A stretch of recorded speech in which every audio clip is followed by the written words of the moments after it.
Okay, we're glad to have you here. This night we're in Matthew chapter 25, which left off last week talking about the parable of the talents.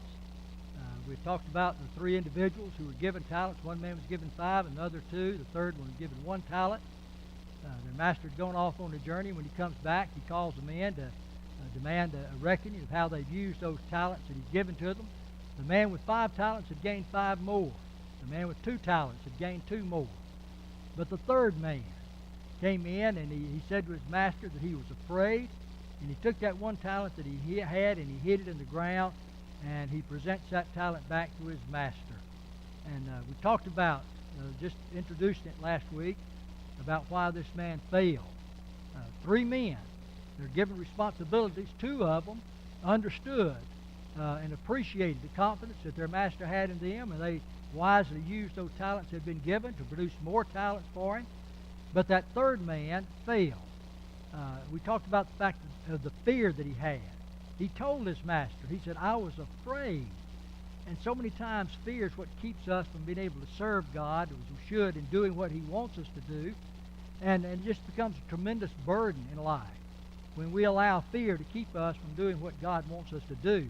But I mentioned last week that we talked about it today, that there were at least 3 other things as to why this man failed in doing what he needed to do.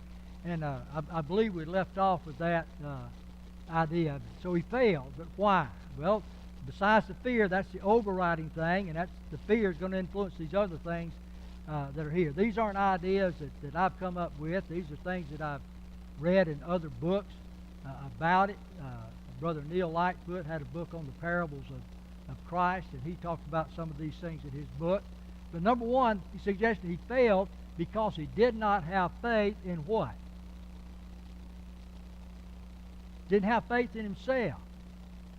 Have you ever had times in your life when you just felt like you were inadequate to do what you've been asked to do? You don't feel like you can carry through the responsibility that somebody's given to you? There are a lot of people in our world today that have that kind of a problem. We talk about sometimes about low self-esteem. And so many times there are people in life who have that low self-esteem. They just feel like they're unimportant. They're not. They maybe feel like they're not wise, or they're not capable of doing things, and so they never get it done. And it may be that's the case. And the problem we have with this man, he doesn't have that faith in himself that he'll be able to do what he's been asked to do. Unsure of his own abilities and what he needed to do, he does nothing. And again, that keeps us from faithfully serving God as we should. If we don't have that kind of confidence in ourselves that we can do what God wants us to do. But there are people that have that same feeling in their lives today. They just feel like they're incapable of doing it. And, I think we need to be, reasonable about it. There are some things we can't do. Maybe sometimes we might be asked to do something by men, to do something we're not really capable of handling. Other people can do it, and they need to be put responsible for doing that. But we're talking about what the master, what God gave to this man. God knew that man's abilities and what he could do and entrusted him to use it. And he entrusts us to use the abilities we have. And we've got to have that confidence in ourselves that we can do it because God believes we can do it. So that was one of the reasons maybe he didn't have that faith in himself that he should. Secondly, it's been suggested that this man failed because he didn't have the courage to work. A lot of times, to be successful, it's just going to take some good hard work to do it. And sometimes we just don't want to do that hard work. We may be lazy about it, or may have other things that interest us more that we want to do, and we never get around to it. But you look around, the men that have ruined, and women that have truly been successful in life are people who are willing to work at it. I read Thomas Edison's book about him, about 4 or 5 months ago, maybe. I finished it, and I've talked about it before, but he made the statement one time in regard to success. He said that it is 1% inspiration and 99% what? Perspiration. In other words, hard work. His success, people were amazed at all these things he came up with, the inventions.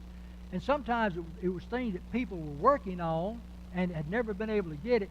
And so he went to work on it, like the incandescent light, and tried more than 1,000 different filaments, and none of them would work. But he just kept at it and kept at it. He wouldn't quit.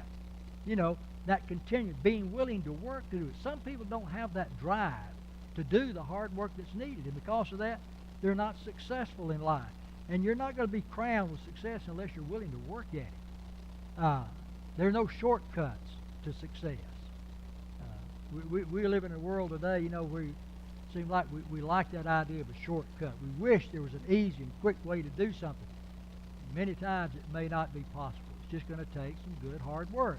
And so some suggest this man failed because he didn't have the courage to work. Just wasn't willing to get out there and apply himself and to do what needed to do. But basically another thing is simply he failed because he did not have faith in his master. When the master comes and demands of him a reckoning, he said to his master, I was afraid. Why was he afraid?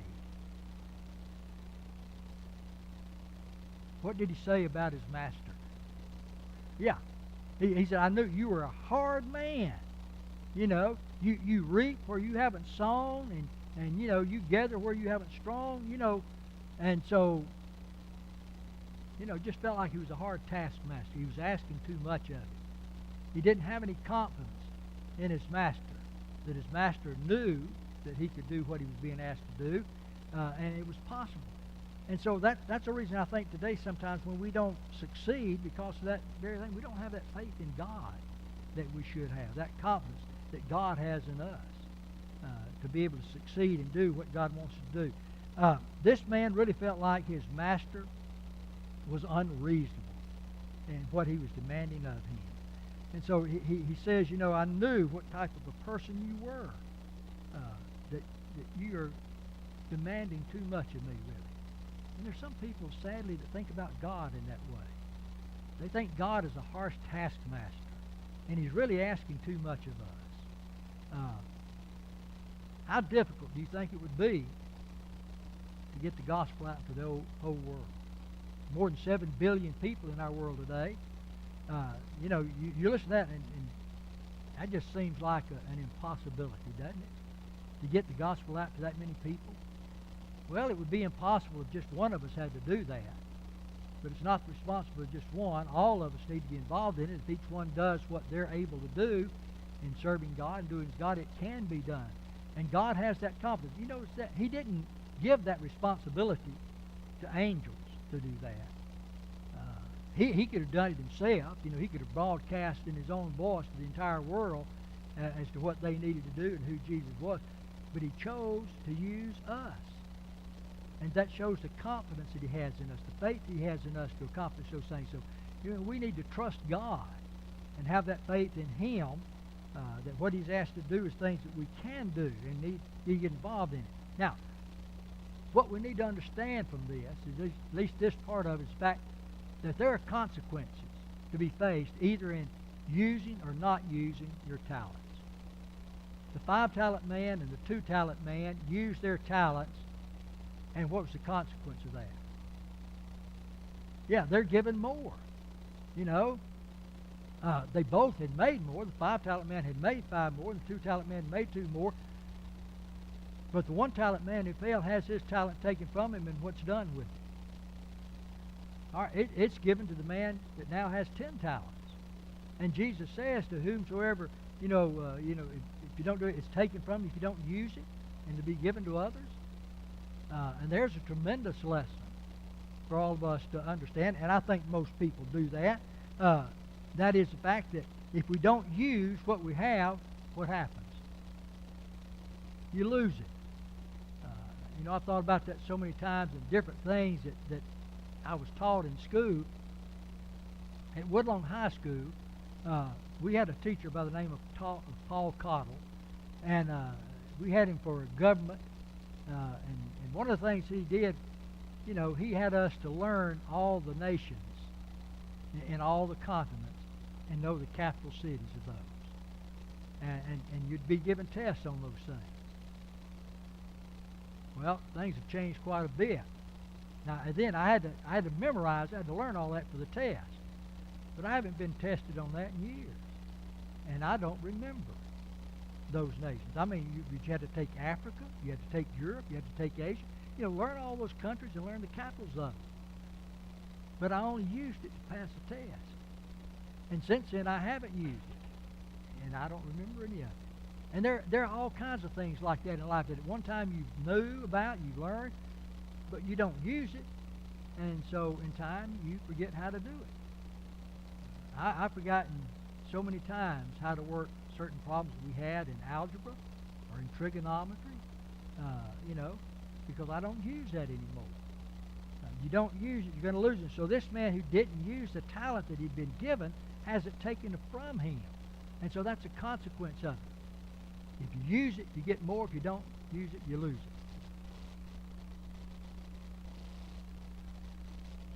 Yeah.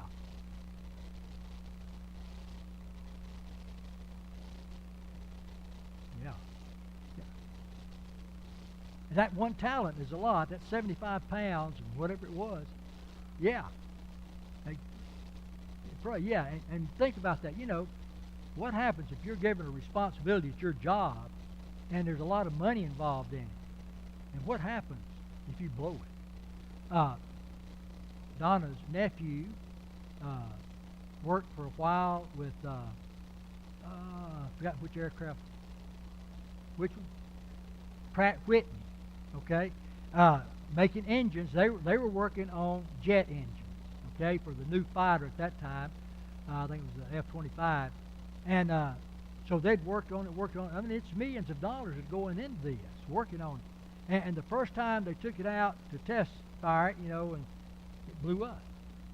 And he talked about, you know, they'd spent $2 or $3 million working on this thing, trying to get it right, and the first time you use it, it blows up. Well, you know, that immediately would cause some people to think, I don't want that kind of responsibility. I mean, you know, that what happens if it blows up again? You know, and we're losing all that money. Then the company's not going to look too favorably upon you. You know, yes, sir. Right. At the very least, he said you could have done that. You know, you could have taken it and used that money, loaned it out to people, and the interest that you'd have gotten from that, or, you know, put it in a bank, let them use it, you get interest. You don't get very much, but you would have gotten something, you know, and evidently the master would have accepted that. But it's when we just, for whatever reason, we don't do what needs to be done. And I know sometimes it can be scary, different responsibilities that we might have as children of God, and thinking about trying to get these things done and getting it done the way God wants us to. And so, fail. There are consequences to be faced. The consequences if you don't do it is going to be far worse, because it's going to be punishments involved in it. But the consequences of doing what you're supposed to do brings great rewards. Both the 5-talent man and the 2-talent man received the same reward. Their master told them, well done, thou good and faithful servant. Enter into the joy of thy Lord. You know, I see that as welcoming in to God's eternal kingdom in heaven. That's what they get. But the 1-talent man loses that talent that he has, and then what happens to it?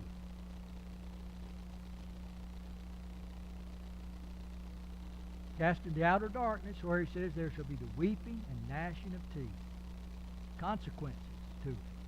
All these things have their consequences. So that ought to be something that would motivate us. You know, the reward involved or the punishment involved. That we do what we've been asked to do. Put forth the greatest effort that we can for that. So there's that parable that he teaches here about the talents. Now, there are other parables that he's going to talk about. And the next thing he mentions, at the beginning when you go to chapter 25 at verse 31, he gives the parable of the sheep and the goats. Chapter 25, verses 31 through 46. I want to look just at the first few verses of that 31 through 34 to begin with. Jesus says, when the Son of Man comes in his glory, and all the holy angels with him, then he will sit on the throne of his glory. All the nations will be gathered before him, and he will separate them one from another, as a shepherd divides his sheep from the goats. And he will set the sheep on his right hand, but the goats on the left. Then the king will say to those on his right hand, Come, ye blessed of my Father, inherit the kingdom prepared for you from the foundation of the world. Now, we've seen, this is the third parable we've seen here that Jesus is teaching here toward the end of his ministry. But this parable is different from all the other parables that he's taught in at least one way. Now, other parables that we've talked about were parables that were taught primarily to his disciples. Some of the parables that he had were taught to the Jews, and then some parables were taught just to Christians in general. But this parable is a parable that's taught in regards to all men. If you look at the beginning of it, it says, When the Son of Man comes in his glory, and the holy angels with him, then he will sit on the throne of his glory, and all the nations will be gathered before him. This isn't just a parable he's teaching to the Jews or to his disciples or to Christians in general. This is for everybody. This is something that involves every individual here. Needs to be reminded of that, and needs to pay attention then to what Christ has to say to them. First of all, Jesus says that the judgment is going to be like a shepherd separating his sheep from the goats. He's going to take the sheep, they'll go on his right hand, the goat's going to go on his left hand. What's significant about that? The sheep go on the right hand. What's significant about being on the right hand?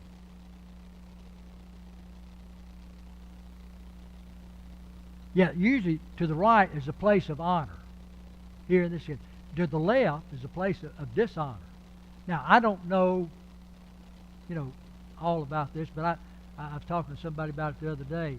I have a book about superstitions and how they got started and so forth. You ever heard the expression, get started on the right foot? I always thought that meant getting started on the correct foot. Don't mess up in the beginning. Make sure you're doing this right. But that's not what it meant. It literally meant getting started on the right foot. Because in ancient days, I know in Rome, there was the beliefs that people had that the right side of your body is the good, and it contains the good. The left side of the body represents the evil in your life. And so what the Romans would do is, when they were having people over to their house, they had a slave who was stationed at the door. His responsibility was to make sure that everybody in that house entered in, put their right foot forward first. Because they felt like if they did that, all the good came into the house with it. But if you put in that left foot first, then all the evil came in with you. And so that was that belief. So being on the right hand is in a place of honor. Being on the left hand is in a place where you're going to be punished. Yes, sir, Brother England?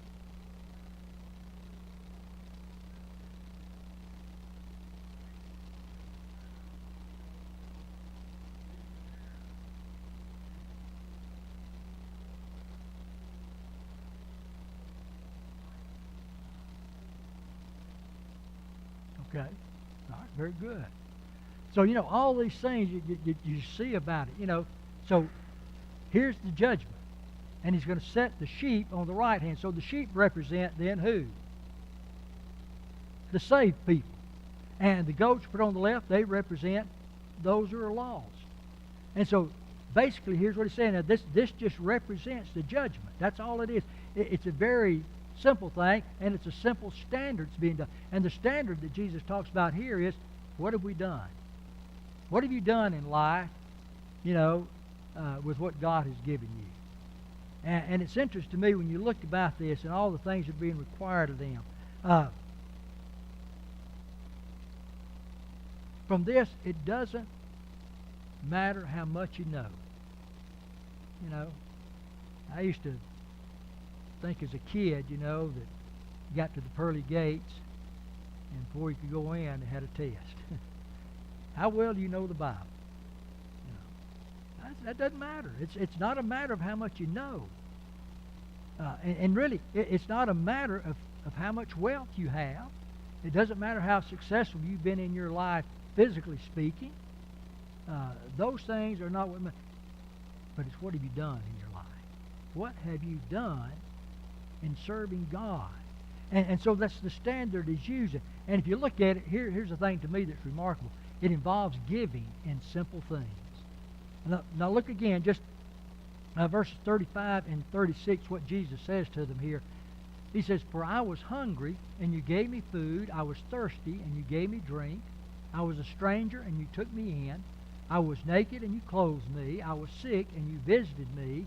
I was in prison, and you came to me." Now, giving is something that God has always required of all people. But the giving here that he's talking about is the giving in simple things. I'm grateful and thankful that God didn't set things so high that we couldn't reach it. If God said you need to be able to give $1 million to the church, and maybe you need to give $1 million to help take care of the poor and the needy, so many of us will never be able to do that. But it's simple things. And you look again at the text there, he said, "I was hungry, and you gave me food." We may not have a whole lot, but, we've got enough we could share with somebody the food we have, somebody that's hungry, to help them. Or he says, "I was thirsty, and you gave me drink." What did Jesus say about giving a cup of cold water? It's not going to lose its reward. But I mean, a cup of cold water? Any of us could be able to supply something like that. Talks about I was a stranger and you took me in. You gave somebody a place to stay, for the night. And remember, in the Hebrew letters we're told about entertaining strangers unaware, that you may be entertaining angels, maybe messengers of God. But you want to do what you can provide for them. Jesus said, "I was naked and you clothed me."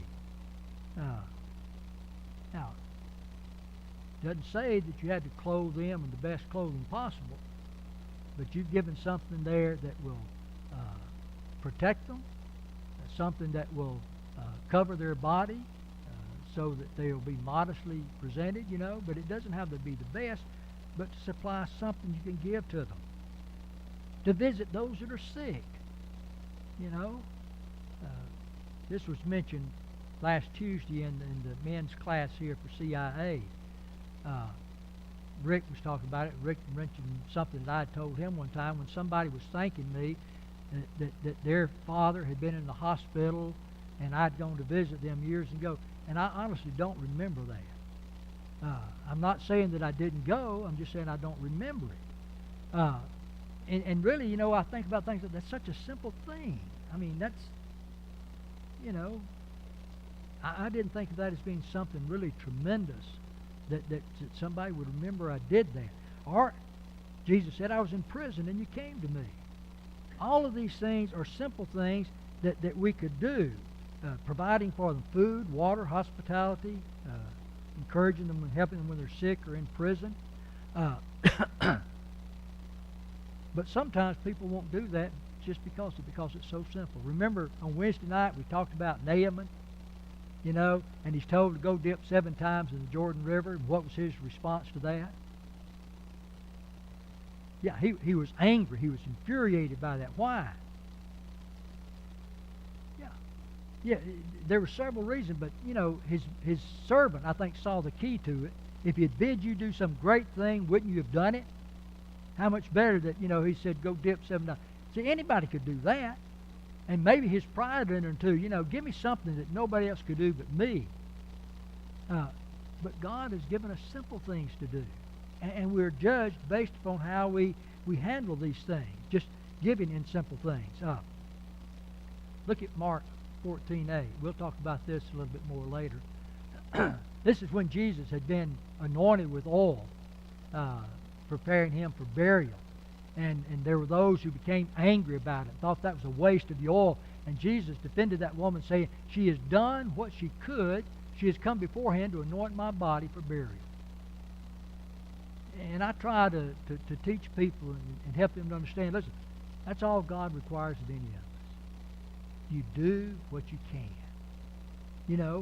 Not everybody's going to be able to do as much as somebody else. Some people may have greater talent and abilities than we did. Some people may have more money than we do. Some people may have more opportunities. But, all God's will, you do what you can.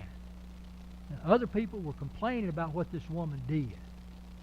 They said that she had wasted that money. But Jesus defends her because she's done what she could.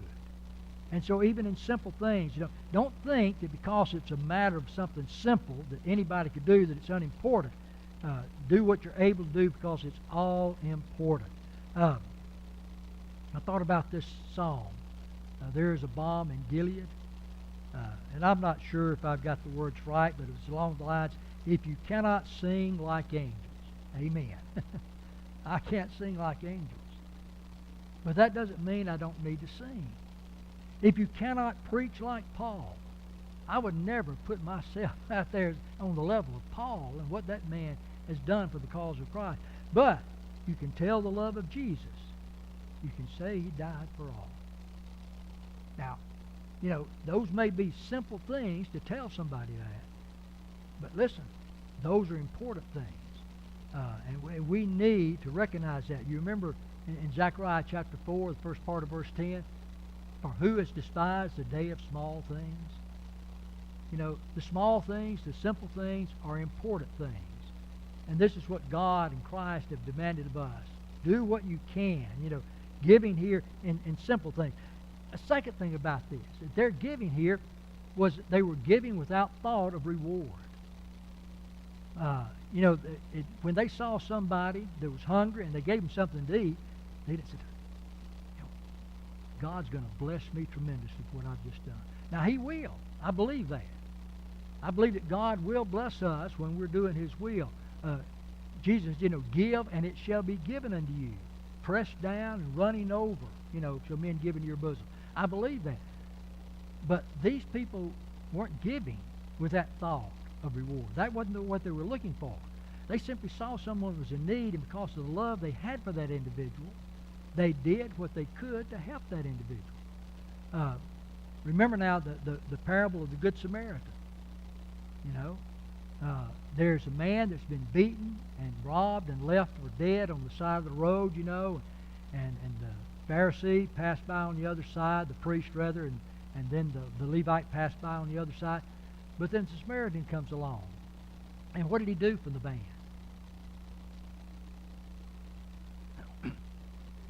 All right. First of all, he dressed the wounds that he had. He poured in oil and bandaged him up.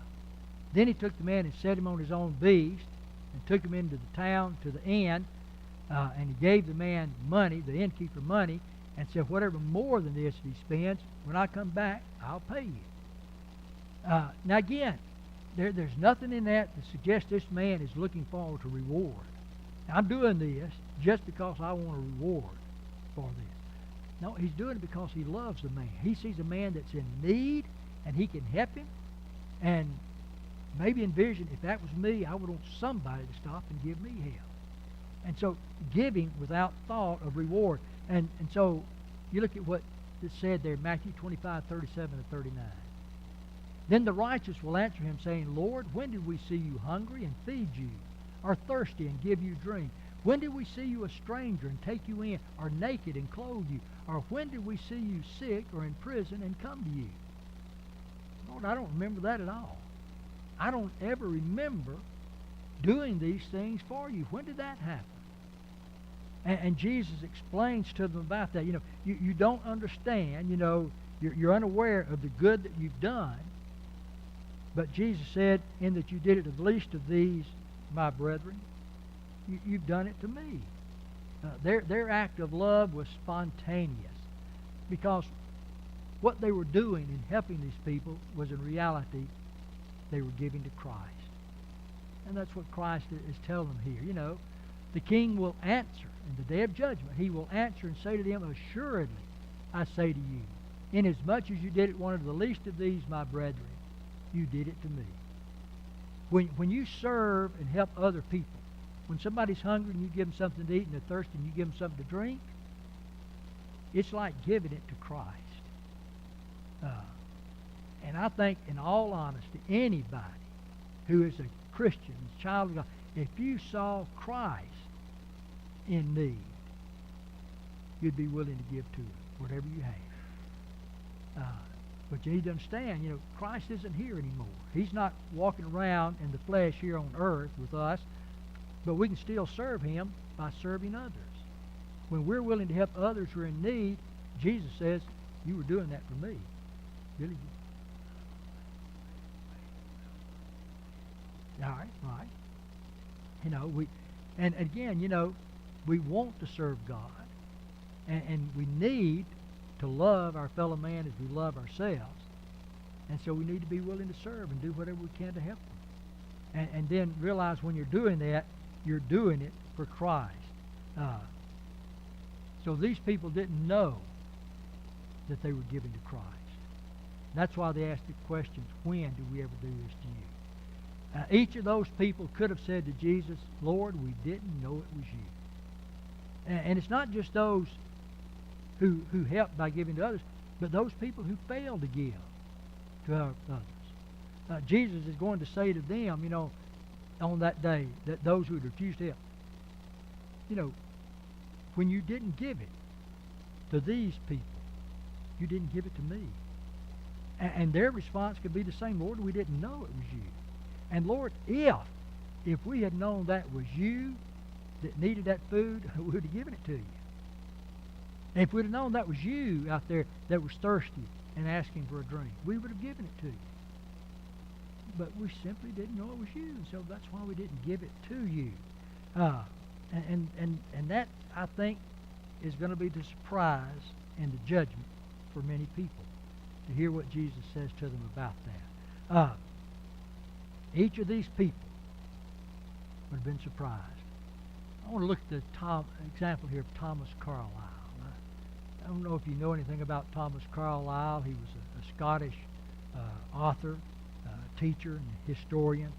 But many years ago, Brother Eddie Clore, he started that Preacher's Periodical, and he's sending that out to preachers all over the world. And the first edition of that he ever sent out, I got a copy of it, and it had on one page, it was just examples that can be used, to help people understand passages and so forth. And so he had this little deal in there about Thomas Carlyle, and I just want to read the way he had it written there. He said, Thomas Carlyle, a Scottish author, teacher, and historian, married his secretary, Jane Welsh, who for many years continued working for him in his prolific writings. So absorbed was he in his work that he allowed her to continue long after she became ill. Finally, her sickness reached a point where she had to be confined to her bed. Carlyle loved her, but he never seemed to find time to stay with her for very long. When the end came, they carried her to the cemetery. It was a rainy day, and the mud was deep. After the funeral, he returned home badly shaken. He climbed the stairs to her bedroom and sat in the chair next to her bed. On the nightstand, he took her diary and started to thumb through it. On one page, he found a single line. She had written, "Yesterday he spent an hour with me, and it was like being in heaven. I love him so." He turned to the next page, and what he read broke his heart. She said, quote, "I have listened all day to hear his steps in the hall, but now it is late, and I guess he won't come today." Carlyle ran on through a half dozen more pages. Then he threw the book down and rushed back to the cemetery. His friends found him lying face down on the new grave, weeping and repeating over and over, "If I had only known. If I had only known." When Jesus talks about the judgment and those people that are gathered before him, some people who have used what they had to do good and serving other people never realized that in doing that they were actually serving and helping Jesus. And likewise, those who did not use what they had to help other people when they were in need didn't realize that in refusing to do that, they were really refusing to help Jesus. But if they had known, if they had only known, it would have been different. But the truth of the matter is, we do know. Because Jesus has told us that when we're serving and helping other people, that we are serving and helping Him. And so that's the way this chapter ends here, this parable that Christ has taught about this. That we have opportunities in life on a regular basis to do simple little things in serving other people, and in doing that, we're serving God. And in serving God in that way, we're also having influence over those people that we help. And those people that refuse to help when we could, we're having an influence over them too. But whether or not our influence is for good or for bad is all dependent upon what we do with what we have. We'll be judged based upon how we use what God has blessed us with. The 5-talent man, the 2-talent man, the 1-talent man were based upon what they did with what they were given. You don't have to have 10 talents to be able to do good for God and service to Him. But whatever you have, we need to use that for God's service and for His glory. Now, immediately after that, you get to chapter 26, and again, remember, these are just divisions that men have made. And when you get to chapter 6, it's not like this is, much, much later, that something's going on. But chapter 6, it begins, and we're introduced here to the plot that the Jews are making to kill Jesus. And it really goes from chapter 26 through into 27. But I want to begin just tonight, in a few minutes we have left, begin by looking at those first 5 verses about that. Christ told His disciples that He was going to die by crucifixion. Now it came to pass, when Jesus had finished all these sayings, that He said to His disciples, "You know that after 2 days is the Passover, and the Son of Man will be delivered up to be crucified." Then the chief priests, the scribes, and the elders of the people assembled at the palace of the high priest, who was called Caiaphas, and plotted to take Jesus by trickery and kill Him. But, they said, not during the feast, lest there be an uproar among the people. Jesus tells His disciples that He's going to be delivered over to be put to death by crucifixion. That's Jesus telling them ahead of time what's going to happen. But notice there, if you will, that these priests who are talking here, the Pharisees and others together there against Him, they're the ones that said that they're going to take Him by trickery and kill Him. But they said it's not to be done during the feast, lest there be an uproar among the people. So they had their plans for what they're going to do. We're going to take Jesus by trickery, and we're going to put Him to death by crucifixion. But we're not going to do it during the Passover feast, lest it cause an uproar among the people. So we're going to have to do it secretly and away from Him. But Jesus tells His disciples, I'm going to be delivered over to them. Now, as he talks about it there, let's see where. Yeah, verse 2. He said, "You know that after 2 days is the Passover, and the Son of Man will be delivered up to be crucified." The Jewish leader said, not during the feast, lest there be a uproar. And Jesus tells it, it's going to be during the feast. Men have their plans of what they're going to do.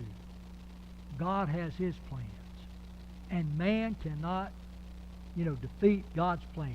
They cannot get their way over what God says. And that's an important thing, I think, for us to see here. To understand clearly here that what's happening, Christ is the one who's in charge of this, not men. It's not the rulers here among the Jews, but Jesus Himself who is in charge of it. Turn over, if you would, to the book of John, chapter 10. And we're going to look at verses 17 and 18. Who's got that passage? You can read it for us. John chapter 10, verses 17 and 18. All right.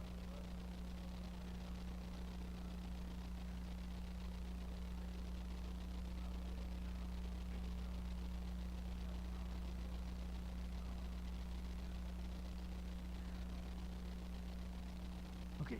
Here's Jesus explaining, before about what's going to be happening to Him. And Jesus says, I have the power to lay down my life, and I have the power to take it up again. These Jews do not have that power over Christ. They're not the ones to determine when he's going to die. Christ and God have already determined when that's going to be. It's going to be during the feast, not any other time. And they need to understand that. So we need to understand that God is in control of everything, and not man. And we need to accept what God says and to be willing to submit to Him and to His will as to what's to be done here. The chief priest. Yes, sir. Right.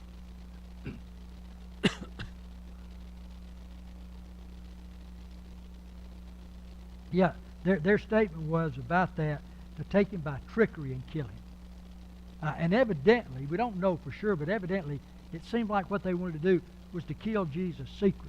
Now, if we do it during the feast day, it's going to cause an uproar. Everybody's going to know about it, and then that may cause a lot of problems for us. So let's do it, by trickery. We've got to deceive somehow or another, get him away from the crowds and kill him, and then just, we don't know what happened to him. But they're not in control of that. They can make their plans to do what they want to do, but God's already got His plans set out in place and how it's going to be done. Brother Kaufman said about this, he says, their plans were futile, for the true order of the deeds to be done was already determined, and there was nothing they could have done to the contrary. And the same thing's true with us. God's got His plans laid out for how He's going to accomplish these things and when it's going to be done. And there's no man or no group of men that can supersede God's will and bring about their own will, to do something different from that. But one other thing I want to note here is close about this. Notice how Jesus talks about this. And He's telling His disciples of what's going to happen. He says, you know that after 2 days is the Passover, and the Son of Man will be delivered up to be crucified. Reading that, I don't see or hear any panic in the voice of Jesus. He's talking about a death that's got to be, if not, I don't know if anything would be more painful than that, than death by crucifixion. It's a horrible way to die. It's a slow death. It takes a long period of time normally. There are some people who be on the cross for days without it. It's a shameful death because it's the death of a criminal, and it's reserved by Rome for the worst of criminals. And Rome would not allow one of their citizens to be put to death by crucifixion. It's too violent. It's too horrible that one of their people should have to suffer that. It was shameful also to the Jews that many times when these people were crucified, they were crucified naked. Some exemption was made for the Jews to allow them to have the loincloth on when they're put to death. But for the Jews, that in itself was a shameful thing to be exposed that way publicly. And yet when Jesus talks about it, he's very calmly accepted, because this has already been determined by God. This is God's plan, and Jesus, and it's going to get, as it gets closer and closer and the things that are happening, it's become more traumatic for him, but he doesn't change his mind. Yes.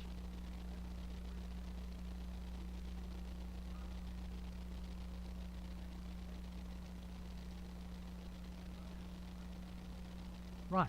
And that's one of the things they teach. They believe that man defeated the plans of God. He came to establish His kingdom, but they said he hadn't depended upon or recognized that the Jews were going to oppose him in that, and they had a different idea of what kind of kingdom it was. So he couldn't establish His kingdom, so He put the church in its place. And when He comes back, that's when they say He's going to establish His kingdom. Now, but God has His plan, and that's it. All right, we have to stop right there. Our time's a little over time. But next week, as we continue talking about this time coming of His own death, and Jesus talking about it, we're going to look at His anointing in the city of Bethany to help prepare His body for that death that's coming. All right, let's close in with a word of prayer. Father, we thank Thee again that You've allowed us this time to be together here this evening. We're thankful, Father, for all that You do for us in this life. And Father, we're grateful and thankful for that plan that you and your Son had for us to bring about our salvation, and that plan was carried out successfully in order that we might be redeemed. We're grateful and thankful, Father, for the kind of love that you and Christ and the Spirit have for us, that you gave your Son, he gave his life, and the Spirit has given to us the true testimony of what happened and what we need to do to receive that blessed gift of salvation. Dismiss us now in your care and bring us back again at the next appointed hour. In Jesus' name we pray. Amen.